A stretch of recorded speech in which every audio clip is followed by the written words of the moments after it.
Student Naima যায় এইসব ছাত্রলীগ যুবলীগ ছাত্রদল আর police কেউ থাকবে না টিকবে না। আপনারা কোনো নিউজ তো ছড়ান না, একমাত্র যমুনা টিভি ছাড়া আপনারা এখানে যত সব বাতাবি লেবু ছাড়েন, বাতাবি লেবু বুঝছেন। আপনারা হুদাই এরকম শোনেন, আপনারা এখানে হুদাই প্রেস নিয়ে আসছেন, বলেন আপু বলেন।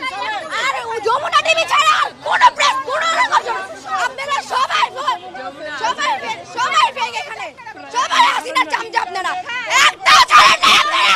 একবার মিথ্যা কথা বলবেন না। স্যাটেলাইট এখনো ওপেন আছে, ওইখানে ছাড়েন। কোথায় ছাড়ছেন দেখান, আপনাদের এমপি চ্যানেল দেখান কোথায় আপনারা ছাড়ছেন।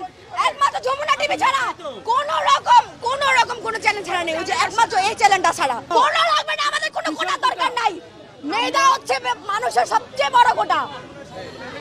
এখনই আপনার লাভ শোনেন, কোটা দিয়ে কি হবে যদি মেধা থাকে? কই অন্য দেশে তো কোটা দেয় না, বাংলাদেশে কেন কোটা থাকবে? আপনারা ভার্সিটির মানুষ, ভার্সিটির স্টুডেন্ট দেখেছেন, কলেজ আর হাই স্কুলের স্টুডেন্ট এখনো দেখেন নাই। একবার যদি সব স্টুডেন্ট নাইমা যায় এইসব ছাত্রলীগ যুবলীগ ছাত্রদল আর পুলিশ কেউ থাকবে না টিকবে না। 4 কোটি স্টুডেন্টদের সামনে এইসব কিছুই না, খালি কোনো ফ্যামিলি প্রবলেম বা এইসব গোলাগুলির কারণে শুধু হচ্ছে না আর নামতে পারতেছে না।